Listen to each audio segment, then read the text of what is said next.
se va a aumentar la cantidad de calcio y fósforo que hay en sangre, ¿cierto?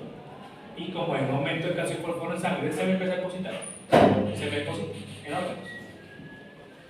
¿Dónde son más frecuentes?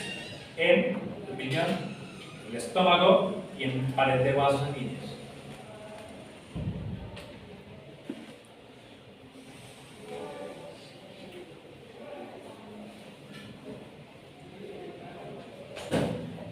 Segundo, destrucción ósea. Si hay destrucción ósea, si se está destruyendo el hueso trabecular o el hueso cortical, pues ¿qué va a haber? Liberación de calcio también. Liberación de calcio y liberación de fósforo. Y eso también va a aumentar la cantidad de minerales que hay en sangre.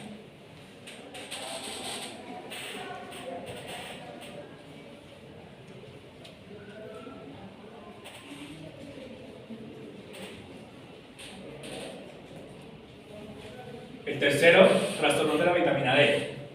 ¿La vitamina D qué hace? ¿Pero para qué? O sea, ¿qué hace la piel?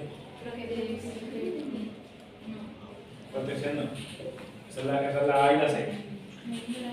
Vitamina D.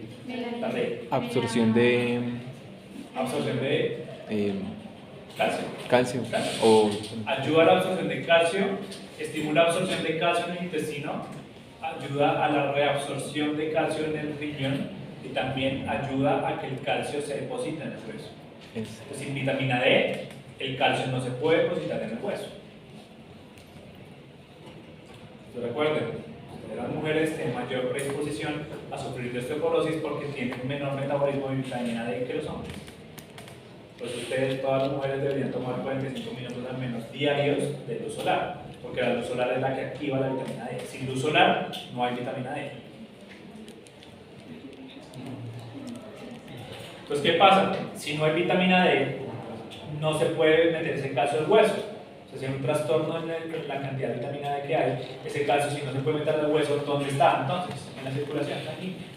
Y si permanece en circulación sanguínea, pues ¿qué empieza a pasar? Se deposita. Y este último, esta insuficiencia renal, ¿qué hace el riñón? El riñón es uno de los órganos principales que filtra y reabsorbe. Cuando el riñón no está funcionando, deja pasar el calcio y el calcio se elimina por la orina y el fósforo se reabsorbe. Siempre un estado de hiperfosfatemia en un animal o en una persona genera un cambio en la relación fósforo-calcio. Tiene que ser de 2 a 1. Tiene que ser 2 moléculas de calcio por 1 de fósforo. Si se cambia esa relación, ¿qué empieza a haber? Activación de la hormona paratiroides. Entonces, como un mecanismo compensatorio, porque el riñón no me está manteniendo las concentraciones de calcio, la hormona paratiroides se libera, va al hueso y ¿qué hace? Libera calcio. Entonces, ese estado que hace de hiperfosfatemia permanente hace que se momente y genere un estado de hipercalcemia. Y esa hipercalcemia genera lo mismo, depósito de minerales en los órganos. Entonces es por esto que la insuficiencia renal puede llevar a un hiperparatiroidismo. Pues los hiperparatiroidismos pueden ser primarios y secundarios. Los primarios, que son un tumor de paratiroides que me está produciendo la hormona paratiroides permanentemente. Los secundarios, que van a ser que por culpa de otro órgano, la hormona paratiroides o la glándula paratiroides trabaja de manera exagerada. Como el riñón no está manteniendo la homeostasis entre la relación fósforo-calcio, la paratormona empieza a actuar. Entonces se produce el hiperparatiroidismo renal secundario. Y también hay otro, que es el hiperparatiroidismo nutricional secundario. Entonces, si no se acuerdan de eso, revisen lo de vitaminas, porque esto ya lo había explicado. ¿Listo? Ya lo había explicado. Y lo otro, si no recuerdan bien lo de las vías metabólicas y hormonales, vuelvan a leer, revísenlo por su propia cuenta, porque es importante que ustedes sepan eso. Entonces, ustedes tienen que saber en este momento cómo funciona la insulina, qué hace la insulina, el glucagón, la hormona paratiroides, qué hace la calcitonina, cómo el sistema reninérgico de la aldosterona, cómo funciona el eje hipotálamo, hipófisis, glándula efectora. Todas esas vías hormonales las deberían saber, y si no las conocen, es bueno que las lean, porque todos los mecanismos de enfermedad están basados en eso. Y cuando veamos shock, vamos a hablar mucho del sistema renal-angiotensina aldosterona. Yo puedo ayudarles con unos vacíos conceptuales que puedan tener, pero no con todos. También depende también de ustedes. ¿Listo? ¿Alguna pregunta acá? Esta foto que está arriba, esto es un foco de necrosis y se acumula el calcio. Y esto acá simplemente es por un aumento excesivo en las concentraciones de calcio, se me empieza a depositar en los tejidos como tal. Entonces, a algunos animales les pasa eso, se llama calcinosis cutis. Son la piel se les endurece y se vuelve blanca. Y cuando uno lo mira al microscopio, es una calcificación metastásica. Y ese animal sufre de una insuficiencia renal. El calcio empieza a acumular en piel, vasos sanguíneos y estómago. Y esto es grave. Es grave. Los animales se pueden morir de este tipo de cambios. El siguiente es el acúmulo de uratos. Profe, en la anterior, o sea, eso es el calcio. Esto basofílico intenso es calcio. ¿Sí? Siempre va a tener así todos los minerales, basofílico.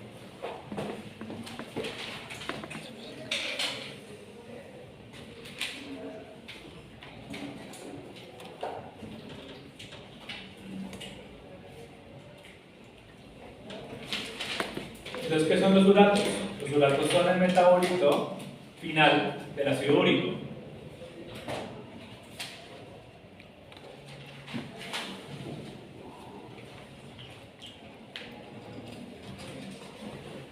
¿Dónde se produce el ácido úrico? Es un metabolito cuando se está produciendo ADN.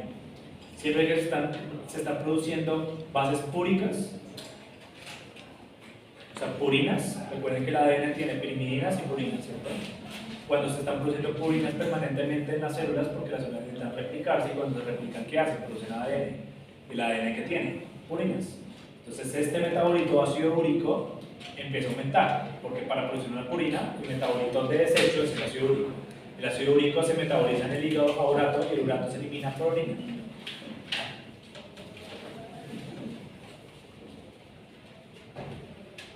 Entonces, de nuevo, que yo sé que a veces hablo muy rápido, pero no me dicen nada. Todas las células del cuerpo tienen que estar replicándose. Y al replicarse, producen ADN y ADN. El ADN y el ADN que tienen purinas y pirimidinas. El metabolito de desecho de la producción de purinas es el ácido úrico. El ácido úrico, ¿qué hace normalmente?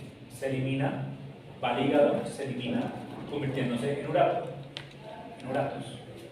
Y después de que son uratos, los uratos se eliminan por el riñón, por la orina. ¿Listo? Es el metabolismo normal. Es un pequeño específico de algo, ¿no? Porque tiene una mutación en la enzima. En esta, en la uratoxidasa.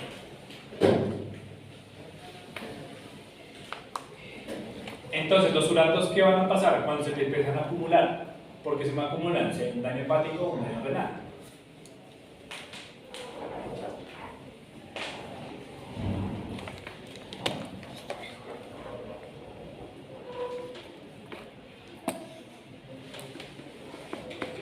Los animales deshidratados, animales enfermos van a tener falla hepática, falla renal. Y si esos dos órganos no funcionan, pues el ácido úrico no se puede metabolizar. Entonces, ¿qué pasa? Se acumula. Se acumula.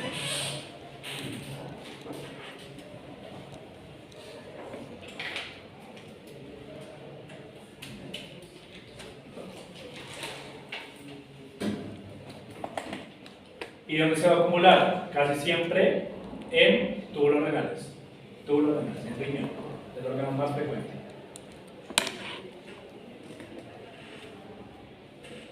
Es muy frecuente encontrar presencia de uratos en aves y en reptiles. ¿Cómo la nota? Los gatos, ¿cómo la nota? Más o menos. Sí, sí tienen que ver. Porque en humanos es el acúmulo de uratos en articulaciones, en gotas de azúcar. La articulación se vuelve rígida porque los uratos se acumulan acá y uno no tiene movilidad. Pero como acá están pasando nervios, pues eso se comprime y duele. ¿Y eso, digamos, tiene frío o ya? Por dieta. Por dieta.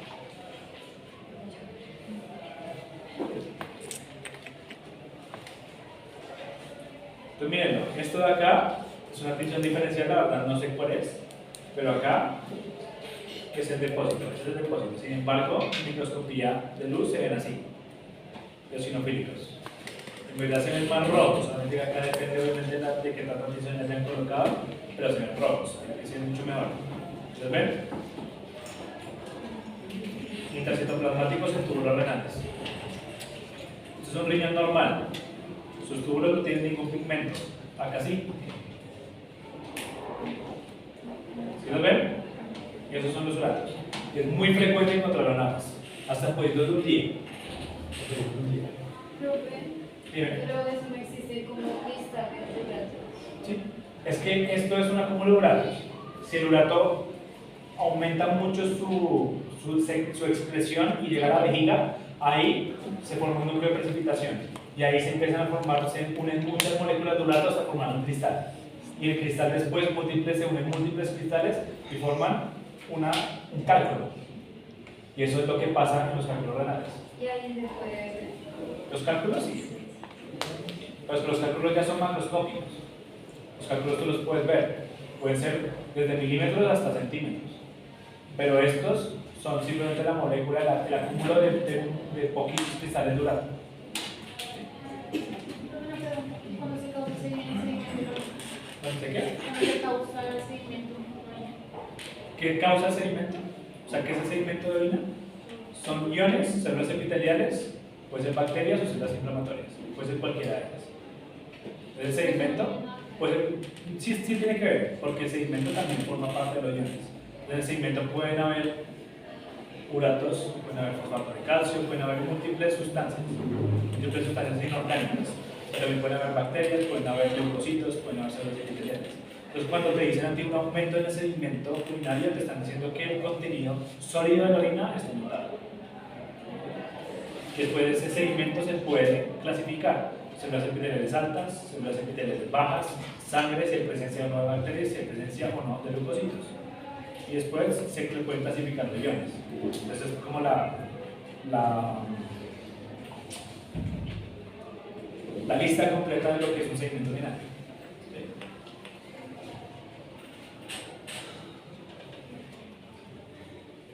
Esto simplemente de nuevo es para que ustedes vean. Siempre que ustedes vean un órgano que tiene esto, es una sinofilia intensa, es un cambio hialino. Esto es un cambio hialino. Entonces esto de acá es una amiloidosis. ¿Listo? Esto de acá también es un acúmulo de proteína anormal. ¿Listo? Si ustedes ven esto, ¿esto qué es? Un linfocito B. Y estos acúmulos, si ven estas células, estas estructuras redondeadas, son los cuerpos de Russell. Solamente que esto es una citología, no es una histopatología. ¿Vale? Mismo, si ustedes ven en un tejido esta tonalidad eosinofílica, ¿este qué órgano es? Un pulmón. Y en los espacios alveolares, si veo esto, también ¿qué va a ser? Proteína. Y acá, de nuevo, mira este glomérulo renal. ¿Cierto? ¿Qué tiene? Un acúmulo de proteínas. Tiene un cambio hialino. ¿Y esto qué va a hacer? Amiloidosis. En la imagen de atrás, ¿Está? sí, como sabes, es un linfocito. Por la morfología, porque sé que esta célula que está acá es un linfocito B. ¿Por qué? Porque su relación núcleo-citoplasma es de 9 a 1. Tengo un núcleo que es el 90% de citoplasma, mira, es muy escaso. ¿Quiero ver? Así se reconocen los linfocitos. Entonces, yo sé que son linfocitos, pero como sé que tiene esas estructuras en el centro, que son cuerpos de Russell, pero ya puedo decir que es un linfocito B o una célula plasmática, porque los otros linfocitos no pueden tener esto. Y los únicos que producen inmunoglobulina son los linfocitos B, las células plasmáticas. Listo. Estos son los acúmulos. Los proteicos, grasa, glicógeno y de agua. Deme una cosa.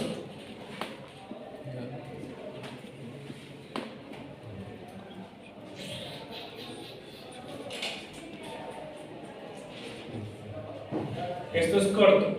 Este tema es bastante corto. Entonces no nos vamos a demorar. No vamos a demorar mucho en esto.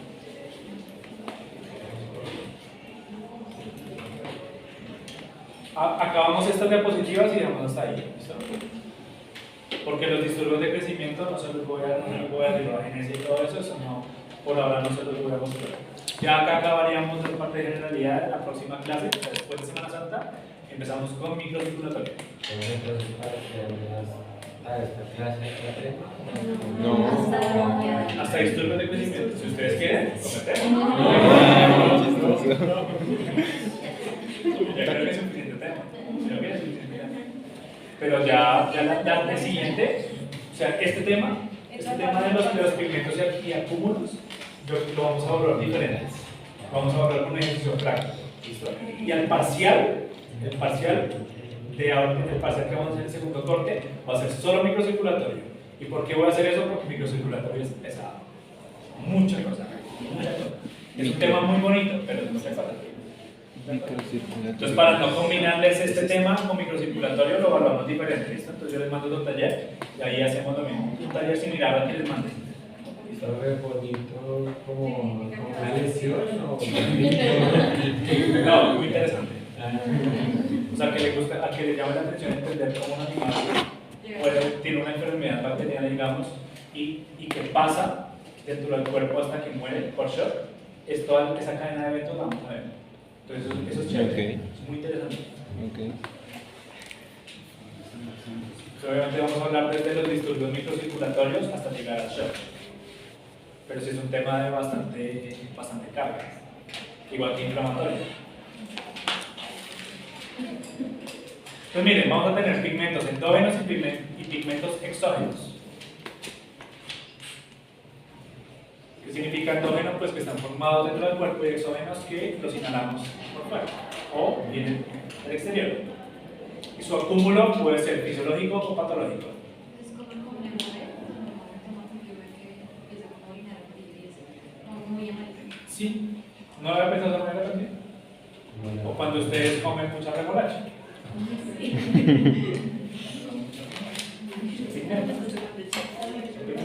Pigmento la orina. Su pigmento exógeno. Solamente que ese pigmento no se acumula. Esto sí se acumula. ¿Qué pigmentos exógenos tenemos? Carbón, hierro, sílice, plomo, carbonato de calcio, asbesto y plata. Si el asbesto causa cáncer. El asbesto causa cáncer. Se prohibieron las tejas de esas que se formaban con asbesto, pero ya el daño ya está hecho. Muchísima gente tiene ese problema, esa inhalación. Exactamente. Aquí nomás saliendo de Bogotá, saliendo por Suacha y por autopista sur, había antes una cantidad de ladrilleras, una cantidad de formación de tejas. La gente que trabajaba ahí, en su mayoría, o ya fallecieron todos de mesotelioma o están sufriendo en este momento. Es un tumor muy agresivo. Porque el asbesto se deposita y al depositarse genera una respuesta oncogénica, crea un tumor. Bastante grave. Pero miren, el hierro, el sílice, el plomo, carbonato de calcio, la plata y el asbesto son también metales ligeros y metales pesados que están en el ambiente. Nosotros acá, todos, absolutamente todos los que estamos acá, porque lo que vivimos en ciudad, todos vamos a tener esto, un depósito de un pigmento exógeno de carbón en donde en nuestros pulmones, porque nuestro aire es pésimo, el aire de esta ciudad es pésimo, y en el aire de esta ciudad siempre hay partículas de carbón, las partículas de carbón se acumulan. Entonces, todo este depósito de estos iones o estos metales en los tejidos se van a llamar neumoconiasis. Neumoconiasis. ¿Por qué? ¿Dónde se van a depositar? En el pulmón. ¿Por qué? Porque los estamos inhalando. ¿Sí ven? Claro, los que fuman van a tener muchísimo más depósito. Las personas que trabajan en talleres o están permanentemente en contacto con humo van a tener más de este pigmento. Y los perros que se vuelven fumadores pasivos, porque uno que hace, bueno, uno no, la gente que hace cuando quiere simular fumarse algo en el parque, salen con el perro. Entonces el perro está inmediatamente ahí al lado y empieza a respirar ese humo. Y se vuelven fumadores pasivos. Y ellos también sufren de eso, de neumoconiasis. ¿Qué significa Neumoconiasis. Un depósito de un material pesado en un órgano. Neumo es pulmón. Entonces va a ser un depósito de estos minerales en pulmón. Y hay uno que recibe un nombre en específico. El depósito de partículas de carbón se llama antracosis. Antracosis.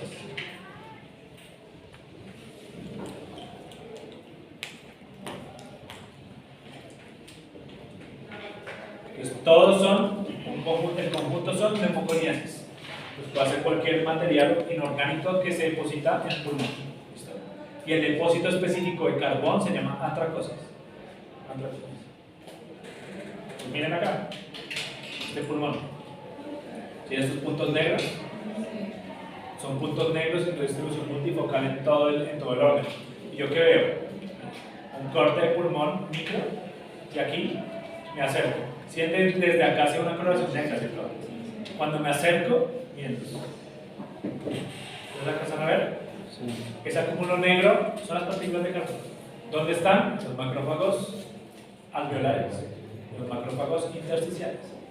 ¿Por qué? Los macrófagos que hacen fagocitan cosas externas. Entonces ellos se están comiendo esas partículas de carbón. Pero como se están comiendo esas partículas de carbón, no las pueden eliminar. Entonces se pigmentan negro.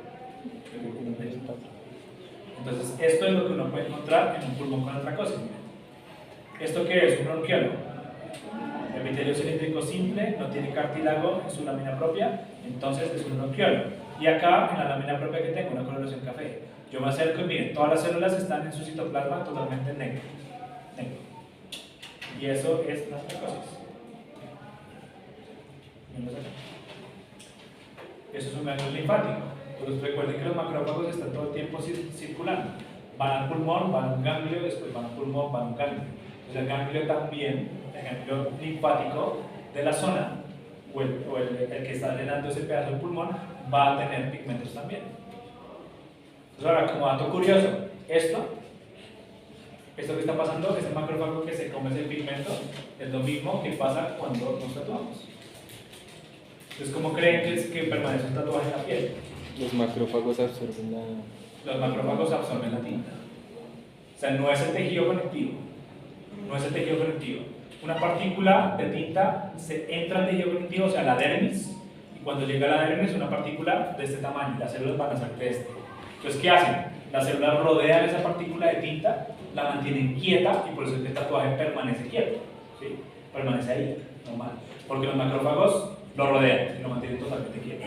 Entonces los macrófagos que están, los que llegaron de primeras, ellos tienen un tiempo de vida, ¿verdad? Entonces el macrófago empieza a fagocitar la tinta y cuando se muere la libera.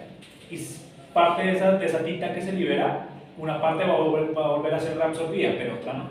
Otra se va a irse y se va a un vaso sanguíneo y se va. O sea, el pedacito de tinta que está acá, si yo recién me tatué, el tatuaje se ve súper bonito, ¿no? Se ve negro, se ve súper intenso. Y después de que la tinta empieza a escaparse y sale al vaso sanguíneo, ¿qué le pasa al tatuaje? Pierde intensidad. Entonces, por eso que si uno se va a tatuar, uno que tiene que saber que la tinta no sea carcinogénica, o sea, que no sea a base de plomo, porque las tintas de los tatuajes van a llegar a nuestra circulación de alguna manera u otra, siempre, siempre. Es por eso que también, cuando se escapa una partícula de tinta y se mueve un poquito, el macrófago la capta cuando se movió y la vuelve a detener.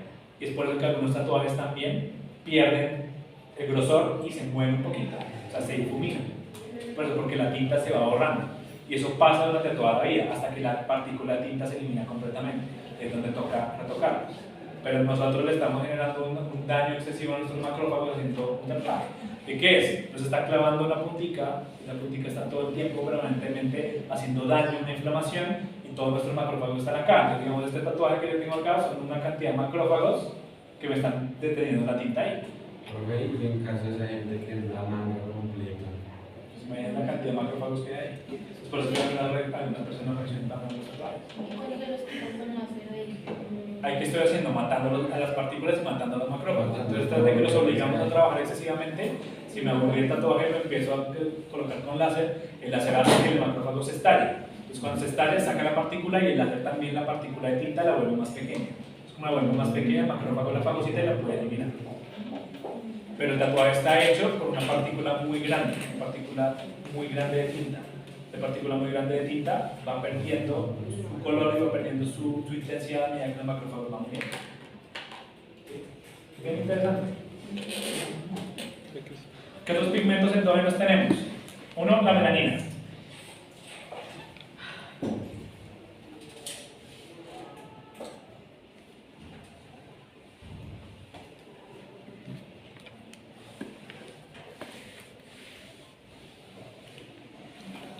La melanina, pues no puede tener mucho, ¿no? La melanina, ¿qué es? Un pigmento endógeno que da la pigmentación de la piel, del pelo y el color de los ojos.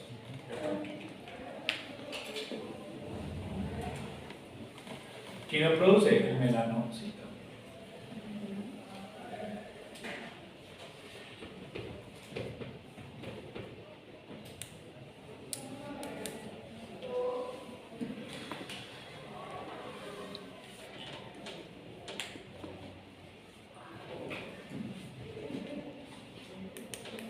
¿Qué es el melanocito? El melanocito va a estar en el estrato basal. Va a estar siempre en el estrato basal. Entonces hubo un taller que me colocaron melanocito en el estrato granuloso. No, falso. El melanocito no está en el estrato granuloso, está solamente en el estrato basal.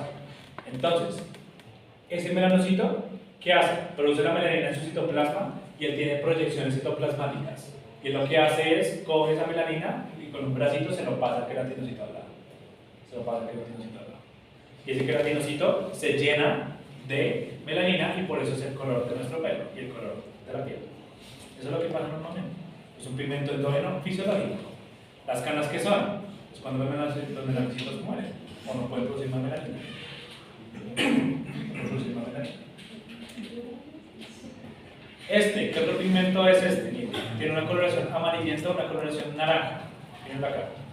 Se puede depositar en el corazón o en el sistema nervioso. Se llaman lipofucina. Miren aquí. Lipofucina.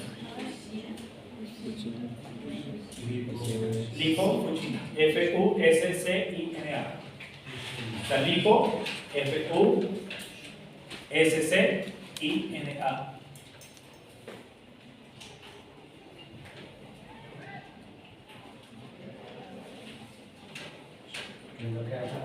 Ese es un pigmento también endógeno que sucede por edad. Por edad. No tiene como una función o algo. Solo se pigmenta.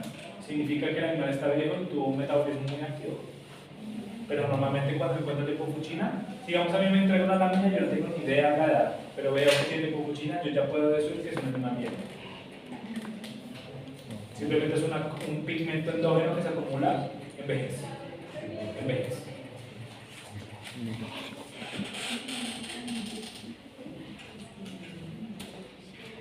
Miren esto. Esto es algo normal, ¿cierto? Esta es la coloración de melanina normal en la capa basal. Miren que está en la capa basal. Esta melanina se la pasan al lado de los queratinocitos, que son todas las células de la epidermis, y eso es lo que da el pigmento. Sin embargo, miren esto. ¿Esto qué es? Es una masa, ¿cierto?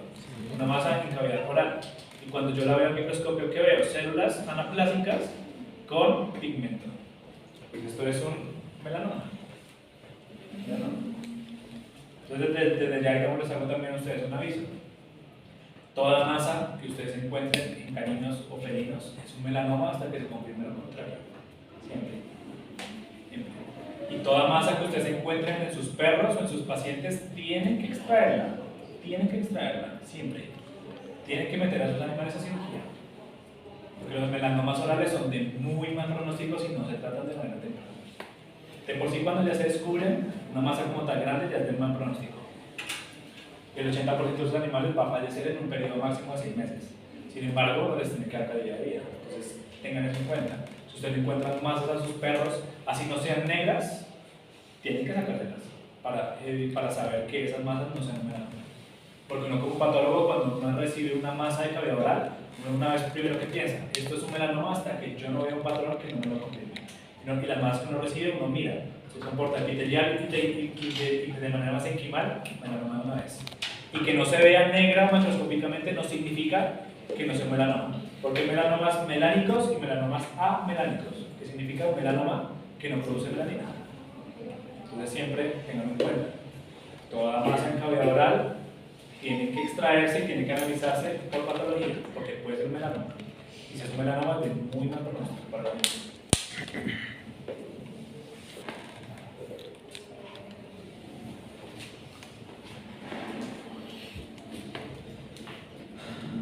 tenemos también otros pigmentos endógenos que son de origen hemático, de origen de la sangre.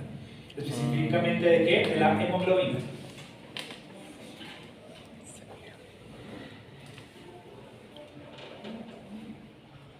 Profe, pero si la hemoglobina lo que le da el color rojo es el hierro. No podría ser como eso, ¿no? El hierro. Igualmente sigue siendo endógeno porque se produce, el hierro se está metabolizando. O sea, si es exógeno porque el hierro no lo está consumiendo, pero el hierro tiene que metabolizarse para convertirse en hemoglobina. Ok.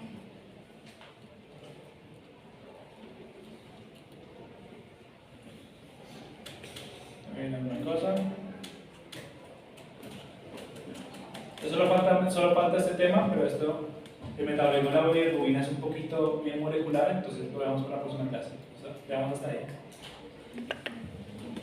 En la próxima clase